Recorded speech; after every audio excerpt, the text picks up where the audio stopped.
Hello and welcome to New Frontiers on CCTV International. I'm Ji Xiaojun in Beijing. And today in our program, we're continuing with our major series about Chinese civilization. A little more than 2,000 years ago, at the time of the Qing and Han dynasties, the Chinese nation emerged as a unified political and cultural entity for the first time in history. Well, immediately prior to this, there had been an era of enlightenment. During the Spring and Autumn and Warring States period, various schools of thought, such as Confucianism, Taoism, and Moism flourished. Well, several centuries later, there would be another golden age. This coincided with the Wei, Qing, and Northern and Southern dynasties, an era of spectacular prosperity in philosophy and the arts. It was during this period that a number of extraordinary artists emerged, who took such art forms as calligraphy, painting, literature, and sculpting to unprecedented heights.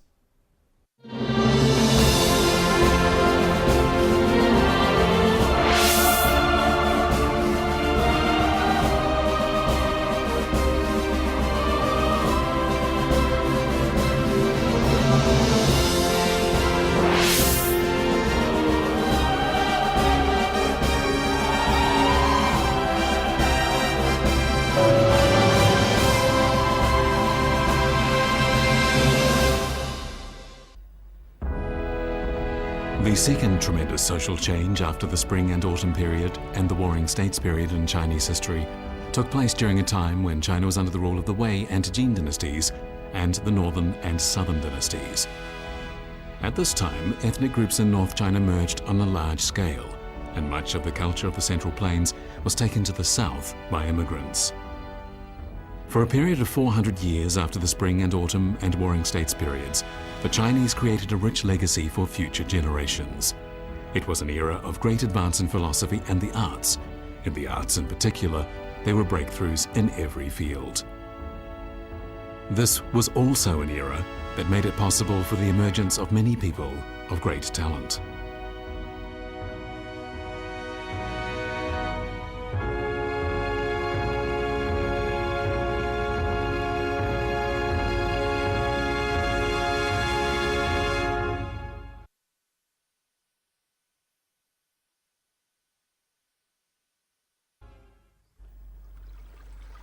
On the third day of the third month of the lunar year, in the year AD 353, a great event took place in the history of Chinese arts. On what was a very pleasant day with a perfectly clear sky, 41 men of letters wearing impressive hats and broad sashes sat together at Orchid Pavilion on the outskirts of Shaoxing by the Lanxi River. An exquisitely made wine cup was placed on the water in a creek so it could float downstream, and whenever the cup came to one of the 41 men, he would take it up, drink the wine in it, and compose a poem. This was a special ceremonial drinking party of a type that had been held by Chinese scholars for hundreds of years. The ceremonial part was related to the custom of presenting offerings to water, but for these 41 men of letters, this was every bit as much a spring outing. One of the scholars, 50-year-old Wang Shizhi, took up a brush pen and wrote a piece of prose about the gathering itself. The 41 scholars could never have imagined that their gathering that day would become a celebrated part of the history of Chinese art. But Wang Shizhi's preface to the Orchid Pavilion collection would go on to become known as the #1 calligraphic work in the running script style of calligraphy. The essay contains 324 Chinese characters in 28 rows, and the strokes in each of the characters are fluent and neat. There are 7 characters that mean no, and 21 characters with the particle zhi.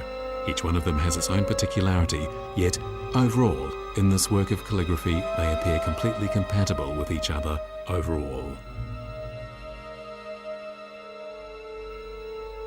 The period of the Wei and Jin dynasties was an era in which the art of Chinese calligraphy burgeoned and grew with great strength. The accomplishments of Wang Shizhi mark the point at which Chinese calligraphy reached maturity, as well as a peak in the history of this writing art.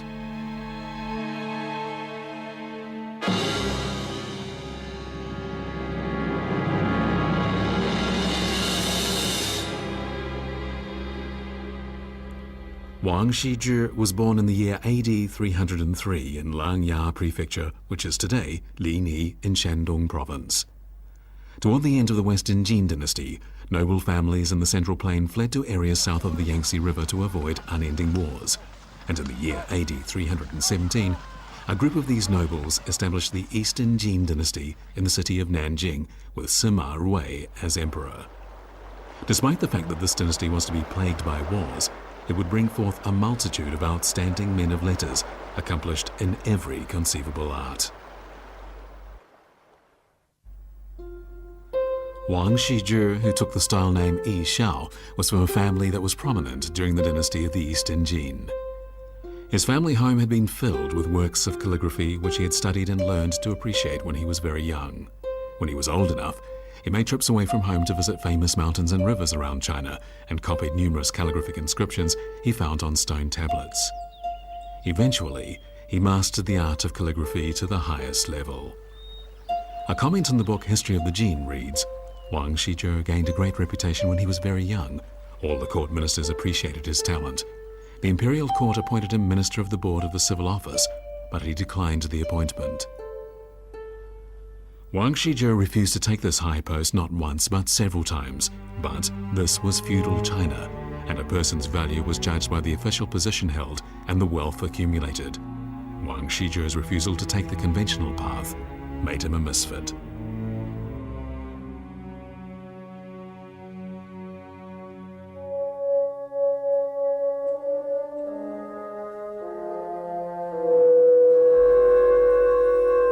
In his calligraphic works, Wang Shizhi expresses his unadulterated honesty.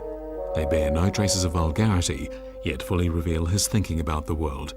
And the spiritual world seen in his works is typical of that aspired to and often attained by men of letters from noble families of the Jin dynasty.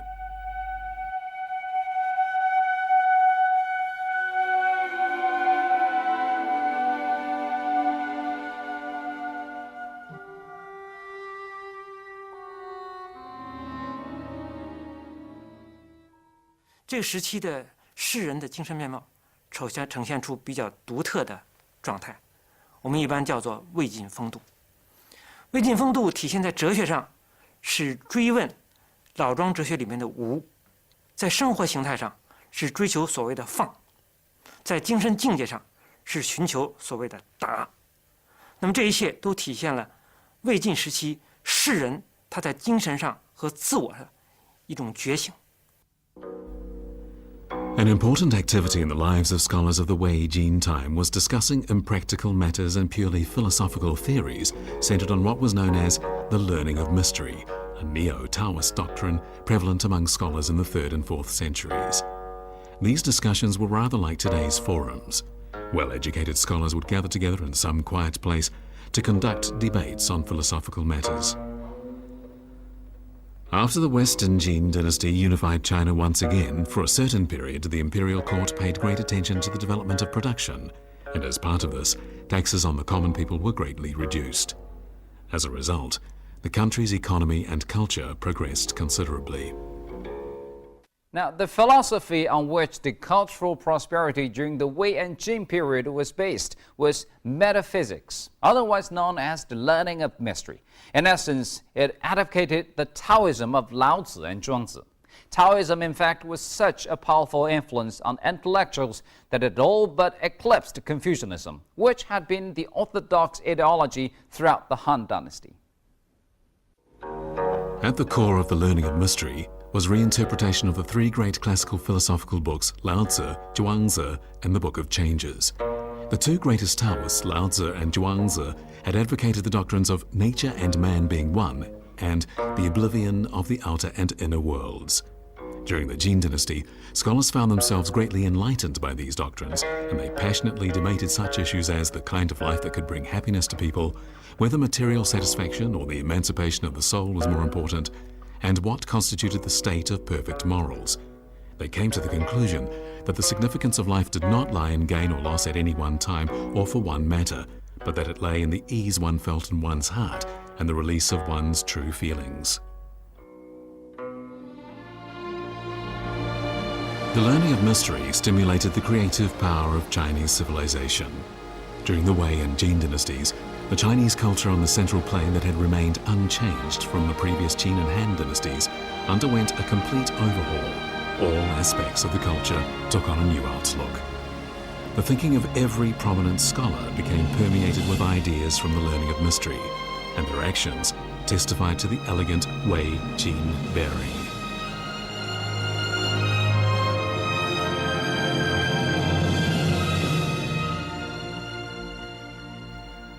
In April 1960, while excavating a tomb of the Southern Dynasties period, the Nanjing branch of the Jiangsu Provincial Cultural Relics and Archaeology team found this rubbing of a large brick carving depicting the 7 sages of the bamboo grove. The 7 sages were Ji Kang, Ruanji, Shan Tao, Xiang Xiao, Wang Rong, Liao Ling, and Ruan Xian, and they were representative of those who pursued abstract philosophy and the learning of mystery.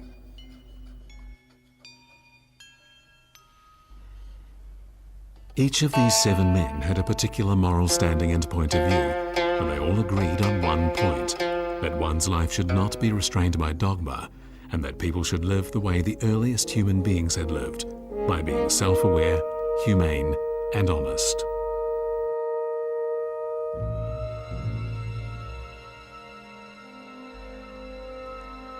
In this brick carving, we can see that some of the 7 sages are stripped to the waist and some are dressed in loose shirts with wide sleeves.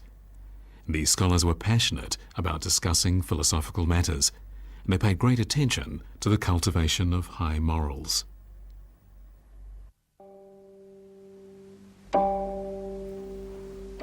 Ji Kang, the leader of the 7 sages, was madly in love with music. History books tell us he was well versed in many of the arts, but that he excelled at music and often played the lute and recited poems to entertain himself. Sadly, when he was just 40 years old, Ji Kang was falsely accused and executed. But as the time of his execution approached, the only thing he was worried about was whether his great work of music, Wang Ling San, would be lost to the world.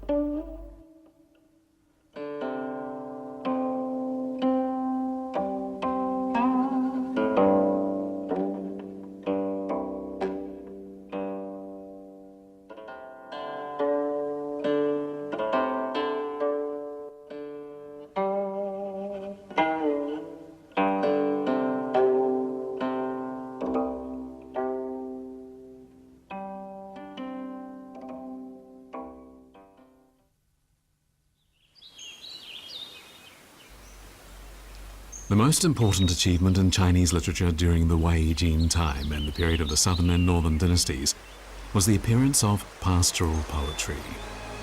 In this era, Chinese poets made great nature an independent subject. Zhuangzi said, "Heaven and earth are the most beautiful, but they don't brag about it."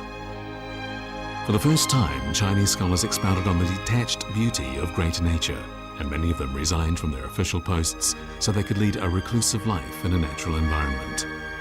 The most representative of these scholars is Tao Yuanming. Tao Yuanming gained an official post at the age of 29, but after that, he experienced various ups and downs in his career. In November 405, he took up what would be his last official post, Magistrate of Pengzi County, in which he remained just 80 days. After resigning, he returned to his native village at the foot of Mount Lushan and stayed there to enjoy nature and a life that transcended the vulgar world. He spent the rest of his life in a shabby cottage writing a large number of pastoral poems, one of them, the immortal Ode to Homecoming. It reads, "My garden is overgrown with weeds. Why shouldn't I come back?" In his poems, Tao Yuanming expressed his joy at returning to the natural environment and his great love of nature. In so doing, he created a new style of pastoral poetry.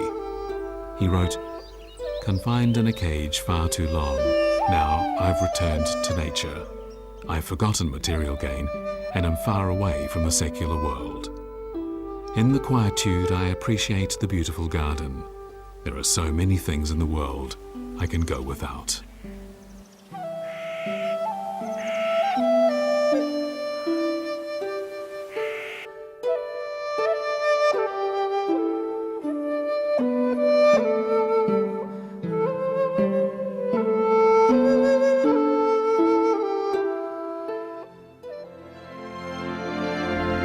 Many Chinese poets followed Tao Yuanming's example and, like him, gave expression to a state of mind that was detached from the outside world and a longing for life in a natural environment.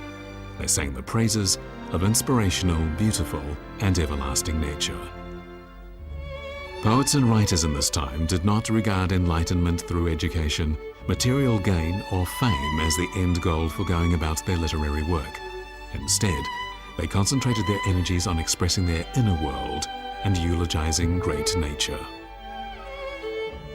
Tao Yuanming's immortal poems had a great influence on men of letters of the generations that followed, including Li Bai, Du Fu, Bai Juyi, Su Dongpo, and Xin Qiji.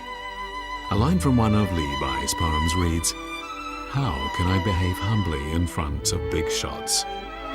These words show that the scholarly thinking of the Wei Jin time exerted a great influence on the spiritual world of scholars in later Chinese history.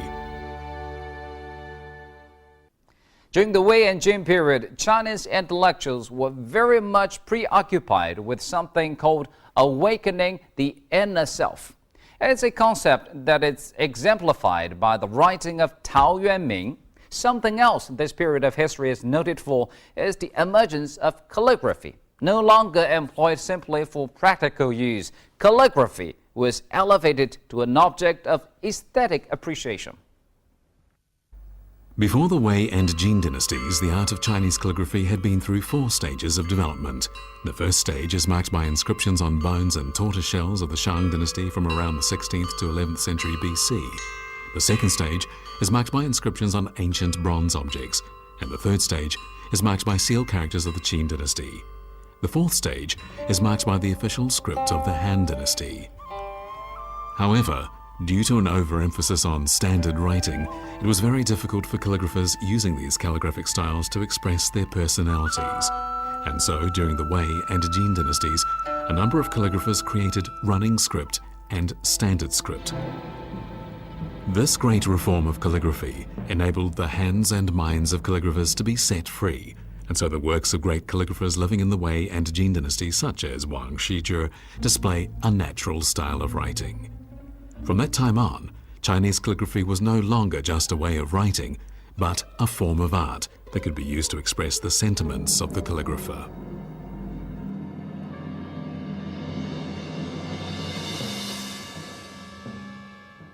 可以说，在汉代以前的书法基本上都是实用的书法，而魏晋时期王羲之为代表的书法变成艺术书法，变成了一种真正的一种艺术。所以，人的觉醒、文的觉醒和书法的觉醒，代表了生命的觉醒。 The calligraphic work preface to the Orchid Pavilion collection, known as the #1 work in the running script style of calligraphy, has long been used as a model for Chinese calligraphers. The calligraphic style developed by Wang Shizhi and Wang Xianzhi has been imitated now for nearly 2,000 years, and all the calligraphic styles such as standard script, running script, and wild cursive script were developed on the basis of Wang Shizhi's style. All the great calligraphers of later times assimilated the cultural nutrients of Wang Shizhi's works. Zhang Xu, a calligrapher who lived during the Tang dynasty, meticulously copied all the calligraphic works of Wang Shizhi, and on the basis of Wang Shizhi's running script, he developed wild cursive script.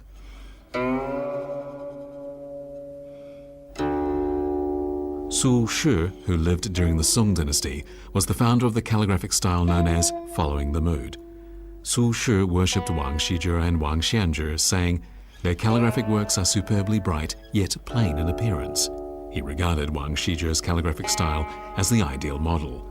Su Shi executed his brushwork according to his mood, not according to rules, and he studied masterpieces in order to know what they were attempting to convey, not simply to appreciate the way they looked. In other words, he cared little about the rigid outer form.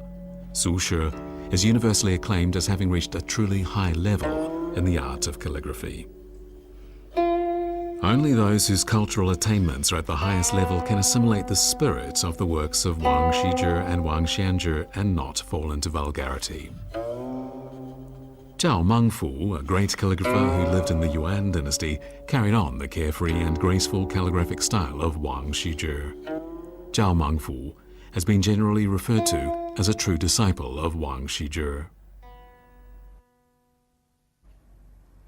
There is a saying among Chinese calligraphers: calligraphy practitioners who do not follow the Jin dynasty style cannot achieve the highest level. Those who do not obey the rules of Wang Shizhi cannot enter into the essence of calligraphy.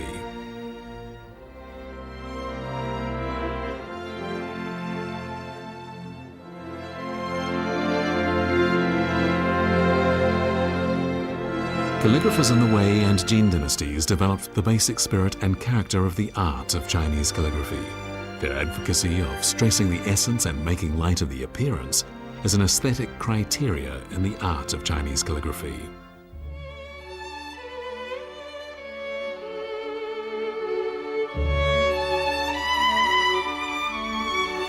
In 1980, in a tomb in Wanguo village near Taiyuan municipality in Shanxi province, Chinese archaeologists discovered many cultural relics. The tomb's occupant was Luo Rui, the prime minister of the northern Qi dynasty, and among the artifacts in his tomb were 71 magnificent wall paintings. These wall paintings show no traces of the rigid style commonly associated with the Qin and Han dynasties of more than 2,000 years ago. On the contrary, the gradations are distinct, their composition original, and the human figures depicted in them are lifelike. Moreover, the paintings vividly present scenes from real life. The eyes of the steed radiate vigor no matter the angle from which they are viewed. When drawing this lifelike horse, the painter adopted a realistic approach, using fluent lines and bright colors. It is a first-class example of Chinese traditional painting. The earliest known drawings in China are decorative patterns on colored pottery from the periods of Yang, Shao culture and Longshan culture, and on bronze objects of the Yin dynasty. But we know nothing about the individual artists who created them. No drawings made prior to the Wei and Jin dynasties bear the names of those who created them.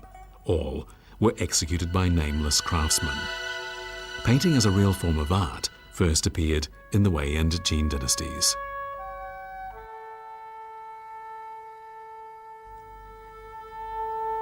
Learned people living in the Jin dynasty pursued individual freedom, a social endeavor that presented a fine opportunity for the development of painting as an art form.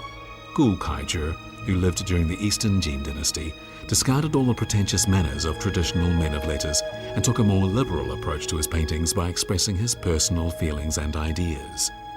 He wanted to express himself on paper, not traditional maxims or dogmas. He was striving to convey a kind of spirit, not pursue a likeness and form.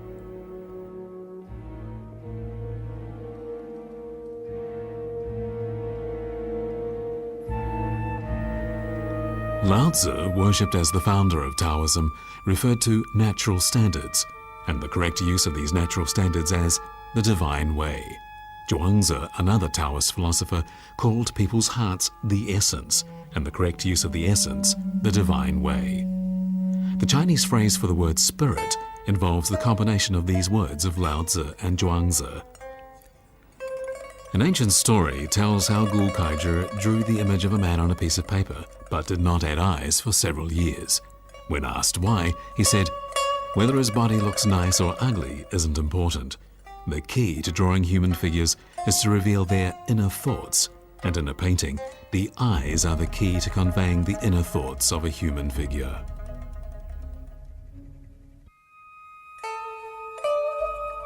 All the paintings of Gu Kaizhi available to us today are copies. The painting, the Admonition Scroll, was painted by Zhang Hua, who lived during the Jin dynasty. All the young women in the painting are unusually tall.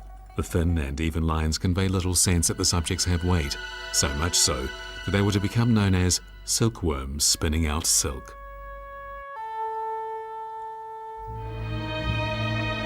The painting Ode to the Goddess in the Luo River was created according to a description in a prose poem of the same title by Cao Zhi. In the painting, Cao Zhi looks at his lover, imperial consort Mi, his eyes full of affection. His reluctance to part with her and his sadness are vividly depicted. Gu Kaizhi initiated the theory of lifelike depiction in painting, and it went on to become one of the most basic theories of Chinese traditional painting. Taoist philosophy was manifested also in traditional painting, with its focus on lifelike depiction.